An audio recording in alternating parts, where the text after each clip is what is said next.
Hello and welcome to freephotoshop.com and this week's video tutorial on how to save an image as a JPEG.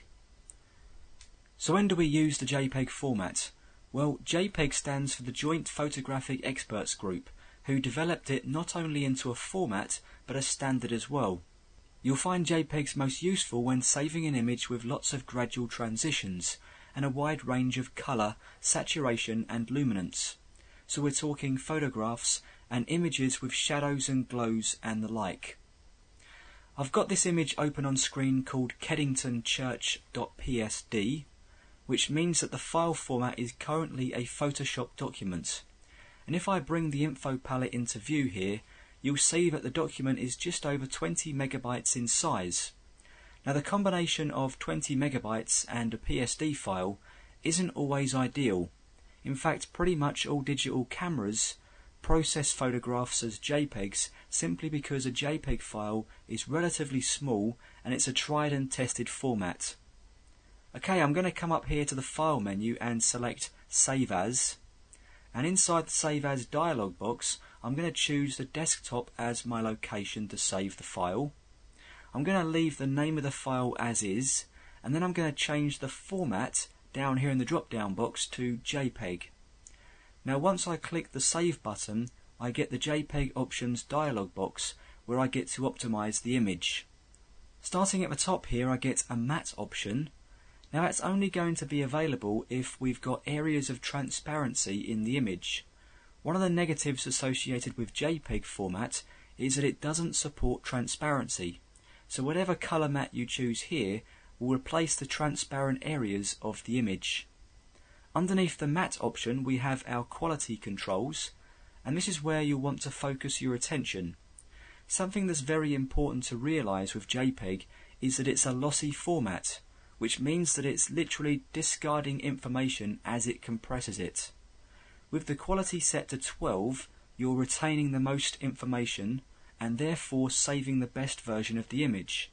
As you lower the quality, you're compressing the image more and more, and whilst you're lowering the file size, you're seeing more and more artifacting caused by the JPEG compression. And you may have noticed that while I'm changing the quality of the image, Photoshop is calculating on the fly the resulting JPEG file size down here at the bottom. It also gives me an approximation of how long the resulting file size will take to load up over an internet connection, which in turn depends on what speed connection I've got entered in this drop down box here. So let's say I'm going to want the best quality, so I change the quality setting to 12, and I want to send the file over a 1 megabit per second connection. So I know from here that it will take around 50 seconds for the file to be downloaded. You've also got 4 presets in the drop down box ranging from maximum to low quality. My advice is to always save the best quality settings. Next we have 3 different formats available within the JPEG umbrella. Baseline Standard is the original way to save a JPEG. Baseline Optimized is a newer version of the standard. It claims to create slightly smaller files with better color support, and that's the one I usually go for. Finally, there's a progressive version which was used back in the days when the 28 kilobit per second dial-up connections were around, and this allows an image to be scanned onto a web page in a low resolution version so it shows up quickly with a slow web connection.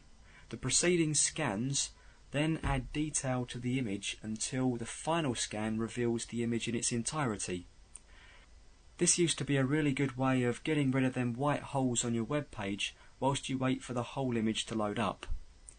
Okay, I'm going to go ahead and cancel out of this, and if you're wanting to save this image for the web, then your best bet is to come over here to the File menu and select Save for Web.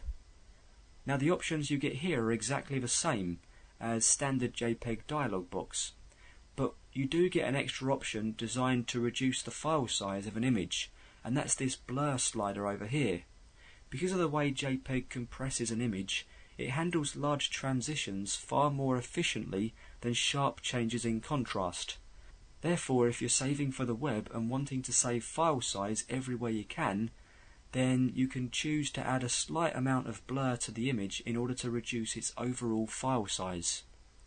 Another quick tip for reducing the file size of a JPEG is to lower its saturation, which can be done inside the hue saturation dialog box inside Photoshop. If you're saving the file for the web, then you're going to want to reduce the file size as much as possible, whereas if you're saving a photograph for emailing or storing on disk, then you're going to want to try and maintain as much quality as possible. Okay, well I hope you found this tutorial on freephotoshop.com to be helpful. Thanks very much for watching.